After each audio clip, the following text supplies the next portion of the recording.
Dear student, welcome back to my channel. मैं शिवांगी और आज हम बात करेंगे common university entrance test PG 2025 के बारे में। फॉर्म कैसे फिल करना है step by step, eligibility criteria क्या है, कौन कौन से कोर्सेज इंक्लूडेड हैं, इन सभी चीज़ों के बारे में हम जानेंगे। अगर आप चैनल पर नए हैं तो प्लीज़ चैनल को सब्सक्राइब करें एंड बेल आइकन ज़रूर प्रेस करें आगे आने वाली वीडियोज़ की नोटिफिकेशन के लिए। तो सबसे पहले देखिए, जो CUET का जो एग्ज़ामिनेशन होता है वो जितने भी सेंट्रल यूनिवर्सिटीज़ है पीजी कोर्सेज मास्टर्स कोर्सेज जो हैं उनमें एडमिशन के लिए कंडक्ट कराते हैं। ठीक है, इनमें बहुत सारे जो आपके सेंट्रल यूनिवर्सिटीज़ का ओवरऑल ग्रुप है, कौन कौन सी यूनिवर्सिटीज़ इंक्लूडेड है इसके बारे में एक अलग वीडियो आपको मिल जाएगी। सबसे पहले हम लोग बात करते हैं इंपॉर्टेंट डेट्स के बारे में कि कब ये एप्लीकेशन फॉर्म स्टार्ट हो रहा है। तो online submission application day form की आपकी स्टार्टिंग हो रही है 2 जनवरी, यानी 2 जनवरी से स्टार्ट हो चुकी है।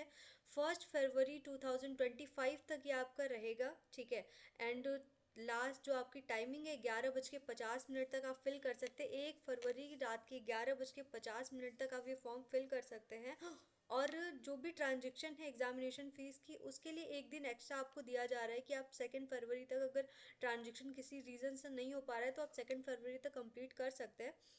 जो अदर आपके देखिए करेक्शंस वगैरह अगर आने हैं, करेक्शन है, तो उसमें सिर्फ और सिर्फ आपका 3 टू लेकर के 5 फरवरी तक का आपको टाइम दिया जाएगा, जो कि सिर्फ और सिर्फ वेबसाइट में अगर कोई भी प्रॉब्लम है तो उसी के थ्रू ही होना है। अब देखिए, जो आपके एग्ज़ामिनेशन सिटी या फिर जो भी आपके सिटी इंटीमेशन का जो आपका डेट है वो आपका 1st वीक ऑफ मार्च में पता चल जाएगा। एडमिट कार्ड भी आपके आ जाएंगे।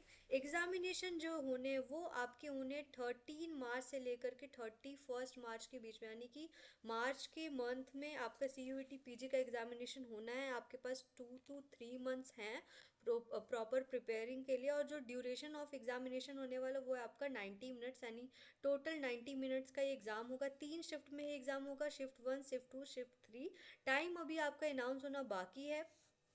देन उसके बाद देखिए, जो आपके सेंटर्स है वो आप जिस हिसाब से चूज़ करेंगे वो आ जाएगा। कौन से वेबसाइट पे आपको करना है ये वेबसाइट दिया हुआ है, या फिर आप सरकारी रिजल्ट के साइट पे जाकर डायरेक्टली आप अप्लाई कर सकते हैं। फ़ीस जो है वो आपकी कैंडिडेट्स के लिए, जनरल के लिए 1400 है। ठीक है, अगर वो 2 टेस्ट पेपर्स देना चाहते हैं, ठीक है, उनके लिए।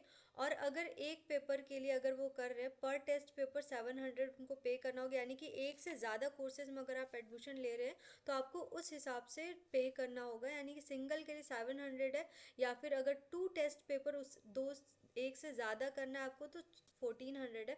जनरल के लिए 1400, OBC और जनरल EWS के लिए 1200 है, और 1 टेस्ट का 600 है। ठीक है, इसी तरह बाकी सभी का भी है। जो आउटसाइड ऑफ इंडिया से बाहर के जो एप्लीकेशंस है उसके लिए है आपका 2 पेपर्स के लिए 7000 और 3500 है पर, यानी कि इंडिया से बाहर के भी लोग अप्लाई कर सकते हैं। सेंट्रल यूनिवर्सिटीज़ के लिए सीटें होती हैं उनकी। कुछ इंपॉर्टेंट इंस्ट्रक्शन भी दिया हुआ है आपका। देन इसके बाद हम स्टेप्स पे आते हैं कि सबसे पहले क्या है। सबसे पहले देखिए, आपको डाउनलोड कर जो बुलेटिन है आप डाउनलोड करिए, उसको प्रॉपर तरीके से पढ़िए।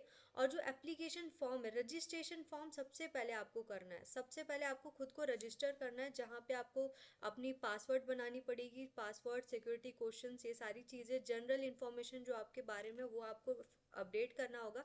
लास्ट में आपको एप्लीकेशन नंबर और एक पासवर्ड क्रिएट हो जाएगा। ठीक है, अब इस एप्लीकेशन और पासवर्ड के थ्रू आप एप्लीकेशन फॉर्म में एंट्री कर सकते हो। ठीक, आप स्टेप 2 में आपको एप्लीकेशन फॉर्म फिल करना है। एप्लीकेशन फॉर्म के लिए देखिए, उसमें आपको सारी चीज़ें होंगी। आपको एप्लीकेशन नंबर से लेकर के जो आपका प्री क्रिएटेड पासवर्ड है, देन उसके बाद उसमें आपको अपनी पर्सनल डिटेल फिल करनी है। जो भी जिस पेपर में आपको एडमिशन लेना है, जिस कोर्स में आपको एडमिशन लेना है, जो भी पेपर देना है उसको आपको चूज़ करना है। ठीक है, आपको एग्जामिनेशन सिटीज़ चूज़ करनी है। ठीक, और जो भी आपके एजुकेशनल क्वालिफिकेशन है, इमेजेस है और डॉक्यूमेंट से अपलोड करना होता है एप्लीकेशन फॉर्म में।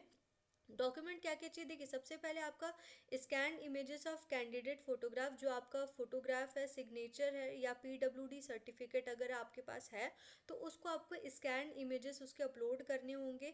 रीसेंट फोटोग्राफ होना चाहिए। बैकग्राउंड जो आपका कलर जो है वो ब्लैक या फिर वाइट होना चाहिए। 80% फेस विदाउट मास्क, 80% फेस आपका विजिबल होना चाहिए, यानी कि कोई भी मास्क आप नहीं लगा सकते हो, बिना मास्क के आपको फ़ोटो अपलोड करनी है। ठीक है, अब देखिए जो स्कैन फोटोग्राफ और सिग्नेचर है वो आपका जेपीजी और या फिर जेपीईजी फॉर्म में होना चाहिए, जो कि क्लियरली आपका क्लियर होना चाहिए। अब देन उसके बाद इसकी जो रेंज है वो 10 KB से 200 KB होना चाहिए। ठीक है, ये सारी चीज़ों का आपको ध्यान देना पड़ेगा। ठीक, देन उसके बाद आपका थर्ड स्टेप है पेमेंट का। पेमेंट आपको ऊपर मैंने आपको बता दिया, फर्स्ट और सेकंड स्टेप आपको बहुत ही ज़्यादा ध्यान से फिलअप करना होगा। थर्ड स्टेप है आपका फीस पेमेंट का। आप fees payment net banking, credit card, debit card या यूपीआई किसी भी तरीके से फिलअप कर सकते हैं। आप चाहो तो सेम डे कर सकते हो या फिर नेक्स्ट डे भी, आप जब भी आपको मौका मिले आप एप्लीकेशन फॉर्म और पासवर्ड के साथ लॉगिन कर सकते हैं। देन उसके बाद आपके कुछ कुछ चीज़ें आपकी दी हुई इंस्ट्रक्शन दिए हुए आप बुलेटिन में प्रॉपर तरीके से पढ़ सकते हैं। ठीक है, देन उसके बाद आपकी एलिजिबिलिटी क्राइटेरिया की हम बात करते हैं, तो आप जिस कोर्स में अप्लाई कर रहे हैं, ठीक है, उस कोर्स के बिहाफ पे आपकी एलिजिबिलिटी क्राइटेरिया डिसाइड करी जाती है। ठीक है, और कोर्सेज आपके बहुत सारे हैं। कोर्सेज का जो आपका देखिए जो आपका एग्जामिनेशन होना है वो आपका CBT टेस्ट होना है, यानी कि कंप्यूटर बेस्ड टेस्ट होगा। 90 मिनट्स का टोटली होने वाला है। आपके जो क्वेश्चन पेपर है बाइलिंगुअल भी होंगे, बट हाँ कुछ कुछ जो हायर स्टडीज़ है, हायर साइंस के पेपर है, एमटेक है, उसके लिए आपका एक लैंग्वेजेस आपका एग्जैक्ट आपका फिक्स्ड रहता है। ठीक है, और कुछ अदर जो आपके HR पेपर्स हैं, हिंदी, हिंदू स्टडीज़ या बुद्ध दर्शन और बाकी सारी चीज़ों को लेकर के वो एक स्पेसिफिक अगर लैंग्वेज के एग्जामिनेशन दे रहे तो उस बेसिस पे रहेगा, बट हाँ इंग्लिश रहता है उसमें। देन इसके बाद आपके देखिए जो चॉइस है पेपर, क्वेश्चन पेपर के, ठीक है, आप 4 पेपर से ज़्यादातर लगभग लगभग 4 पेपर तक आप चूज़ कर सकते हैं, यानी मिनिमम 4 तक कर सकते हैं। ठीक है, अब देखिए 90 मिनट्स का ही होना है और टोटल नंबर ऑफ क्वेश्चन होना है 75 क्वेश्चन। ठीक है, ड्यूरेशन 90 मिनट्स का और टोटल नंबर क्या है होने 75 क्वेश्चन। मार्किंग स्कीम आपकी है पर क्वेश्चन जो आपके करेक्ट मार्क है वो 4 मार्क्स के होंगे, और जो अगर आपने इनकरेक्ट किया नेगेटिव मार्किंग है 1 माइनस होगा। ठीक है, देन इसके बाद जो आपके आंसर कीज वगैरह वो भी आप चैलेंज कर सकते हैं। ठीक है, और जो आपके एग्जामिनेशन है वो 2 to 3 शिफ्ट में होगा।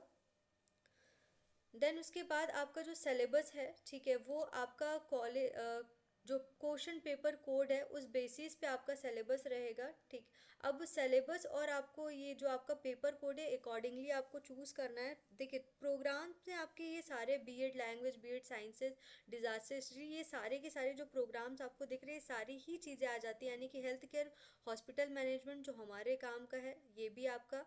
फिर स्पोर्ट्स में फिजियोलॉजी, बायोकेमिस्ट्री और ये बायोमैकेनिक्स, ये सारी चीज़ें आ जाएंगी। देन उसके बाद लैंग्वेजेस के ये आपके हैं इतने सारे लैंग्वेजेस के मास्टर्स कोर्सेज। देन उसके बाद साइंस के भी है, microbiology, applied microbiology, biochemistry, bioinformatics, और भी जितने भी साइंस के कोर्सेज हैं उन सभी में आप अप्लाई कर सकते हो। कोई ऐसा कोर्स नहीं जो आप छूटा है।